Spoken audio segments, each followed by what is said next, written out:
रूस ने कहा वेनेजुएला की संप्रभुता का सम्मान जरूरी।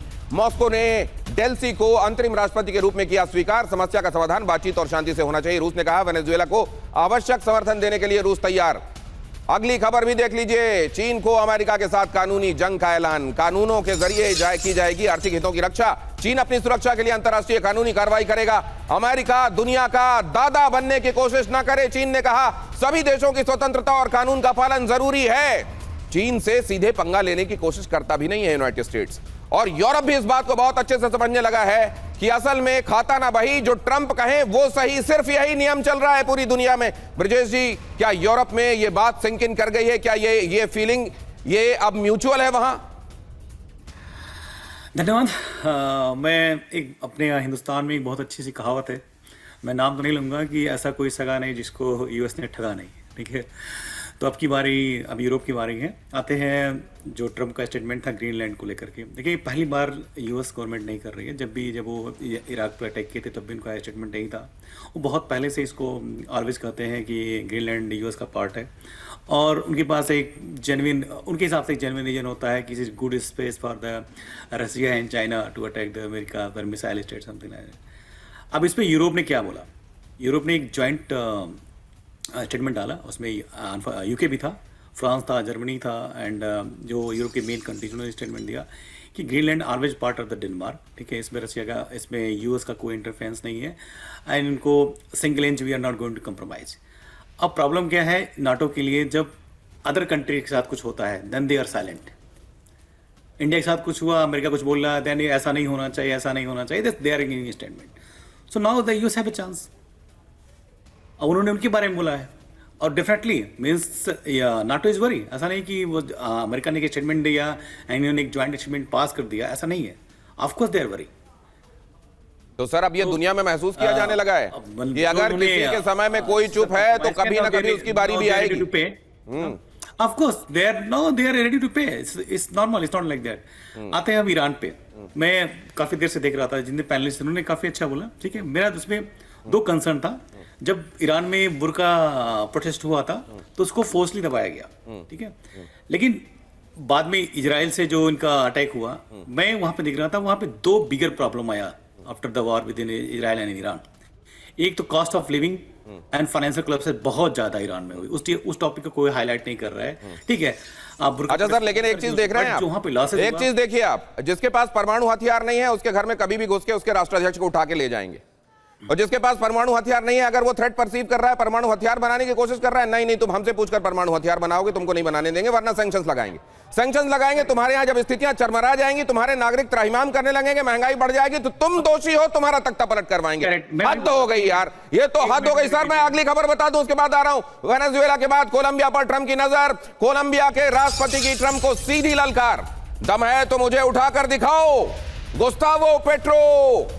वेनेजुएला ऑपरेशन की कड़ी निंदा भी की उन्होंने कहा कि दम है। ये एक तरीके से आफत मोल ले रहे हैं या वाकई इनमें इतनी दम है? कर्नल शैलेंद्र, बहुत छोटा जवाब रखिएगा। नहीं, बिल्कुल सीधी सीधी बात है। देखिए, कमजोर आदमी और कर क्या सकता है? वो बोलते हैं ना हमारे हिंदुस्तान में कि कमजोर कुत्ता जरा जोर से भौंकता है। तो अब इनके पास और कोई चॉइस तो है? अरे तो चुप रहे हैं। ये जानबूझ के लाल कपड़ा क्यों दिखा रहे हैं? ये चुप रहे हैं क्योंकि ट्रंप ने बोल दिया है कि नेक्स्ट इज कोलंबिया।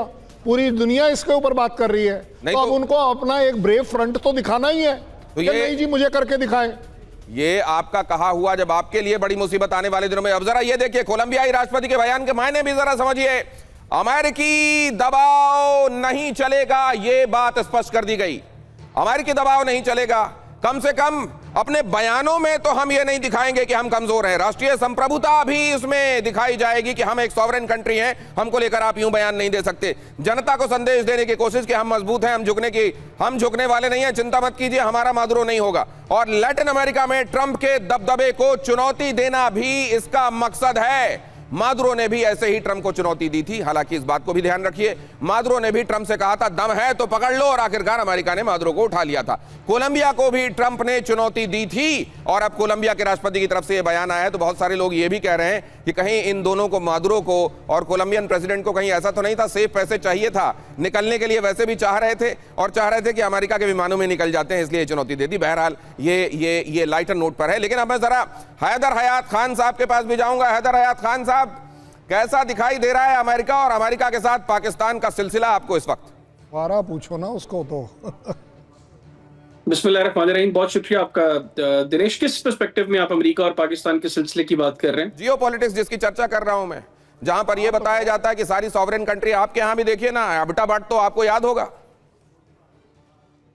देखिए, जो वेनेजुएला के पर्सपेक्टिव में बात है उसमें तो यकीनी तौर पर ये अमेरिका ने जो है वो अपनी ताकत का एक मुजाहरा किया है और ये दुनिया को कोई अच्छा मैसेज इस अमल से नहीं दिया अमेरिका ने, डोनाल्ड ट्रंप ने, कि एक मुल्क, एक आज़ाद रियासत, उसके एक इलेक्टेड प्रेसिडेंट को इस तरीके से जाकर वहां से अगवा करना, इसको अरेस्ट तो नहीं कहेंगे, उनको अगवा किया गया वहां से, तो ये कोई अच्छी चीज नहीं है जो अमेरिका ने किया। सेकेंडली, यहाँ पर बड़ी डिस्कशन हो रही थी कि वेनेजुएला टाइप एक्टिविटी को ईरान में, तो मैं जाती तौर पर समझता हूँ कि वेनेजुएला और ईरान के हालात में बड़ा फर्क है और इस तरह की कोई भी एक्टिविटी अमेरिका ईरान में करने से पहले 100 मरतबा सोचेगा और अगर कोई सेन माइंड अमेरिका में इसमें इस हवाले से कोई फैसला लेगा तो उसका फैसला यही होगा कि ईरान पे इस तरह की कोई कार्रवाई नहीं करनी। ये पाकिस्तान फिर इतना यूनाइटेड स्टेट्स के सामने जा के हाथ क्यों जोड़ रहा था कि ऑपरेशन सिंदूर के समय जाओ इंटरवीन करो? 60 मरतबा किया गया है, 45 करोड़ से ज्यादा खर्च किए गए हैं, लॉबिंग की गई। जरा ये खबर देखिए, पाकिस्तान की एक बार फिर खुली पोल। ऑपरेशन सिंदूर के वक्त कांप रहा था पाकिस्तान ने अमेरिका से लगाई थी मदद की गुहार। फारा की रिपोर्ट में यह दावा किया गया है पाकिस्तान ने एक के बाद दूसरी इल्तजा की थी। ऐसी कहा जाता है कि दर्जनों इल्तजाएं की गई थी, जल्दी कुछ करो, इंटरवीन करो, लॉबिंग कराओ हमारे पक्ष में, वरना हमारा हाल बुरा है। फारा रिपोर्ट में क्या है जरा यह भी देख लीजिए। यह रिपोर्ट क्या कहती है? ऑपरेशन सिंदूर से पाकिस्तान बहुत परेशान था, थर थर कांप रहा था। भारत को रोकने के लिए पाकिस्तान अमेरिका से मदद के लिए गिड़गिड़ा रहा था। ऑपरेशन सिंदूर के दौरान पाकिस्तान ने अमेरिका में जबरदस्त लॉबिंग की। ट्रंप के सामने छवि चमकाने के लिए पाकिस्तान ने $50 लाख अमेरिकी लॉबिस्ट फर्मों को दिए। पाकिस्तान का मकसद था ट्रंप प्रशासन तक पहुंच बनाना। पाकिस्तान ने 60 बार अमेरिकी अधिकारियों तक पहुंच की कोशिश की थी। $50 लाख मुझे बहुत ज्यादा लग रहा है, मुझे लगता है इसको करेक्ट करना चाहिए। इतना पैसा दे सकते तो फिर अपने घर में फिर वो IMF से पैसे क्यों लेते? भारत से तनाव के बीच अमेरिका को अपने पक्ष में लेने की कोशिश की गई। ये तमाम चीजें क्यों हो रही थी? अगर अमेरिका ने एबटाबाद में ऑपरेशन के दौरान भी ये बताया था कि सॉवरेनिटी उसके लिए कितना मायने रखती है किसी देश की, और अब वेनेजुएला के मामले में ये हुआ और हैदर हयात खान कह रहे हैं कि ये गलत हुआ, तो उसी अमेरिका के पास जा के क्यों दिखाया जाता है? डब्बे में ले जाते हैं यूं, अपने यहाँ के मिनरल देखिए, ये वाला लेंगे कि ये वाला लेंगे, और मुनीर करते हैं ये जाके। हैदर हयात खान बताइए गलत कह रहा हूं तो? लेकिन पहली बात तो ये दिनेश, के जहां तक बात है ना, अमेरिका के पास जाने की सारी दुनिया जानती है कि अमेरिका के पास भारत गया था। अब तो दी हिंदू पे सुहासनी हैदर की रिपोर्ट भी आ गई जिसमें उन्होंने बता दिया कि किस तरीके से सिर्फ 10 मई के दिन, जिस वक्त पाकिस्तान भारत को तिगनी का नाच नचा रहा था, आपकी मिलिट्री इंस्टॉलेशंस बिल्कुल जिस तरीके से कर्नल शैलेंद्र हाथ जोड़ रहे ना, इसी तरीके से भारत ने हाथ जोड़े थे, पहले पाकिस्तान के आगे फिर अमेरिका के आगे, के पाकिस्तान से हमारी जान छुड़वा दीजिए। ये होता है। चीन से भी इनफैक्ट यहां तक हालत आ गई थी कि चीन तक से आप लोगों को चीन तक के पास जाना पड़ा था कि पाकिस्तान को रोक दे, हमारा बेड़ा गर्क कर दिया इन लोगों ने।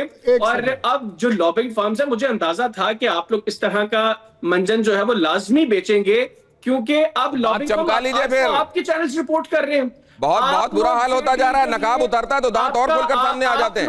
अब जरा ये देख लीजिए, एक और खबर देख लीजिए। ये देखिए, अचानक आपके तेवर ये बता रहे हैं कि बात कितनी सही जगह जाकर लगी है। अब जरा अगली खबर सुन लीजिए। ऑपरेशन सिंदूर में पिटने के बाद भी नहीं मान रहा पाकिस्तान।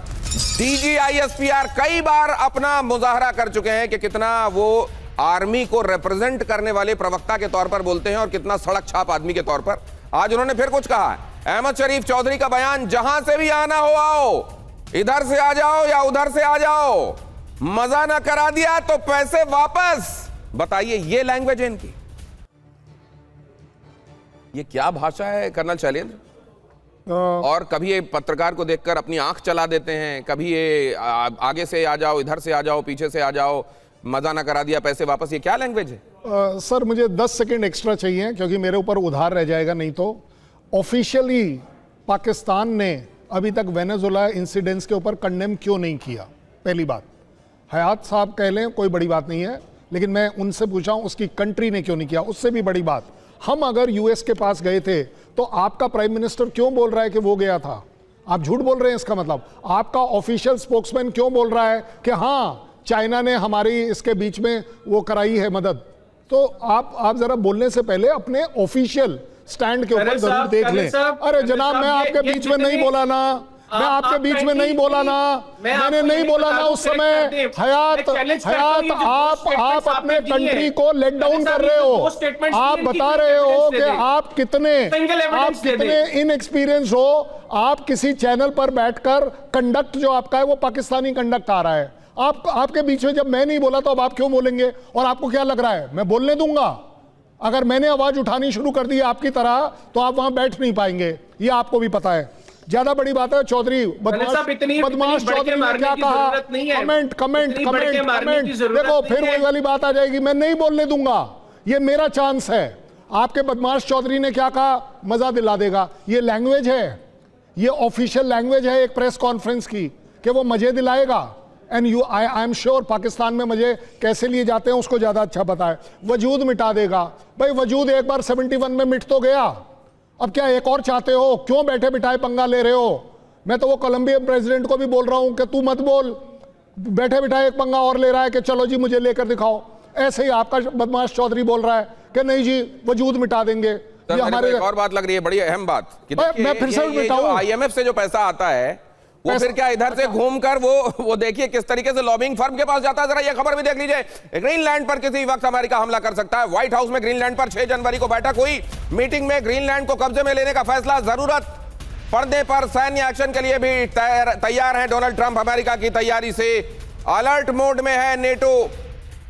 ये अब ग्रीनलैंड, ईरान, क्या ये नई जगह बनने वाली हैं जहां वेनेजुएला रिपीट करना चाहता है अमेरिका? और ऐसी कौन कौन सी जगह कहां कहां दिखाई देंगी? और अगर खाता ना बही जो ताकत कहे वो सही है तो क्या ये अमेरिका तक रह जाएगा या इसमें चाइना भी आने वाले दिनों में कूदेगा? और ऐसा होगा